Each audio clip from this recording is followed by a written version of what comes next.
Vale, pues en esta clase vamos a hablar sobre tipografía, algo un poquito más teórico para que lo tengamos en cuenta, pero creo que bastante práctico a la hora de hacer infografías, ¿de acuerdo? Yo he tomado como referencia este libro de Enric Jardí, que se llama 22 consejos sobre tipografía. Es de Actar, de la editorial Actar. Son 22 consejos que Enric Jardí nos da sobre cosas que hacer con la tipografía y 22 consejos sobre cosas que no hacer con la tipografía, ¿vale? 22 sí y 22 no. Yo ya os conté en algún momento cuando hicimos la parte de creación de tipografía, bueno, de elección, perdón, de tipografía, hablamos de algunos consejos a la hora de escoger tipografías para infografía, ¿vale?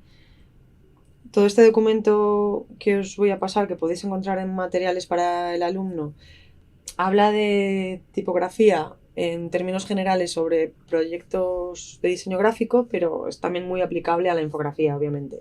Y yo os lo voy a bajar un poco a este término de infografía, ¿vale?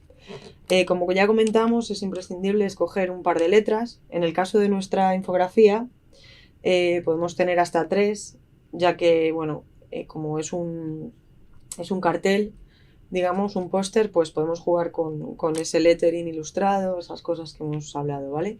Es muy importante que las tipografías que elijamos tengan bastante contraste, es decir, aquí podemos ver que la Baskerville y la Times son tipografías de serifa bastante similares, entonces no funcionan, no contrastan bien, ¿vale? La Futura y la Gill Sans nos pasaría lo mismo, con Futura y Helvética igual. Sin embargo, si vemos Futura y Didot, pues vemos que funciona mejor, ¿no? Porque una es de palo, otra es serifa y existe un contraste que nos puede funcionar bien, ¿de acuerdo?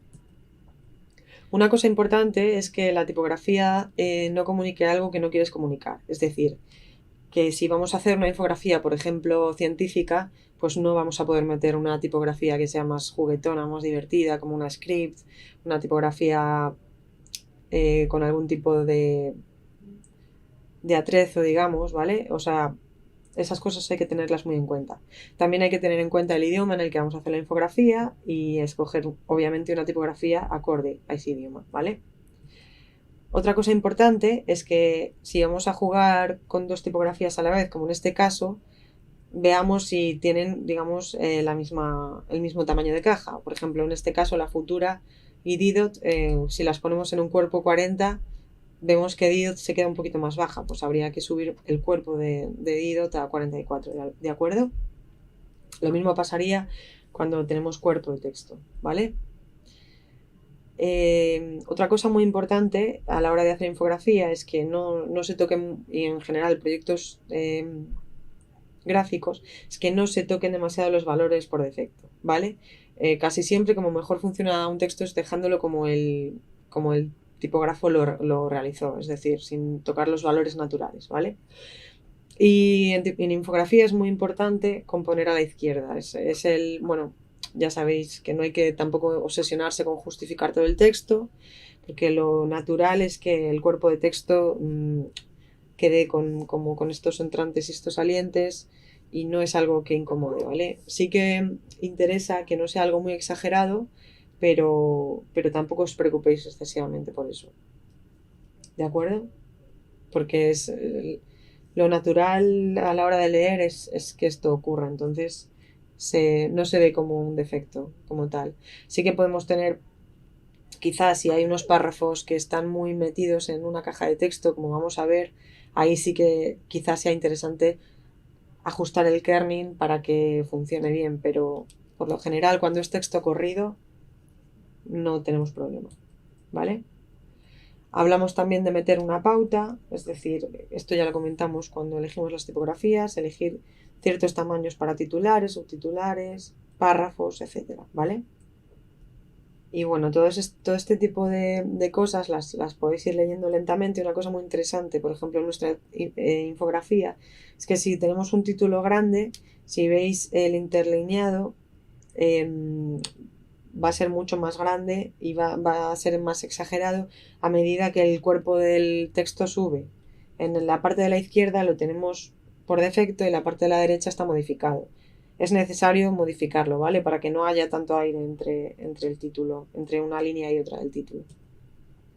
Y luego otra cosa también muy importante es que, sobre todo en infografía, es que veamos como aquí, por defecto, el programa lo que nos va a hacer es que no nos va a ordenar, no nos va a cuadrar las líneas, ¿vale? De la rejilla base.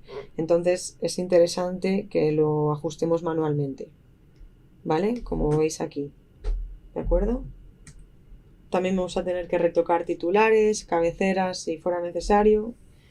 Con el kerning activado vemos que funciona mejor cómo conviven la V con la A y con la T, con el kerning desactivado. Vemos que hay demasiado espacio entre la A y la T y la V, ¿vale? Pues todas estas cosas hay que tenerlas en cuenta porque ya sabéis que como las letras, perdón, nunca son iguales, se crean a veces demasiado espacio entre una letra y otra, ¿de acuerdo? El tracking es la separación entre caracteres, es decir, el interletrado, y el kerning es la alteración del tracking entre esa pareja de caracteres consecutivos que veíamos anteriormente, ¿vale? Y por aquí, bueno, os he puesto una serie de consejos sacados del libro que hablábamos. Vale, y por último vamos a ver unos recursos. Yo os he dejado algunas algunas fundiciones, que son estudios que realizan tipografías de muy buena calidad. Real-Type, Colophon, para mí son de las mejores que hay. Y aquí dentro de ellas hay algunas que te dan la opción de descargar alguna tipografía de prueba para proyectos personales, ¿vale? Recordad que para un proyecto profesional siempre tenéis que pagar las tipografías y nunca usarlas las de descarga, ¿de acuerdo? En Google Fonts podéis encontrar tipografías de calidad bastante buena y tipografías bien realizadas, y ahí sí el uso es libre, ¿de acuerdo? Y bueno, con esto terminaríamos la clase de tipografía.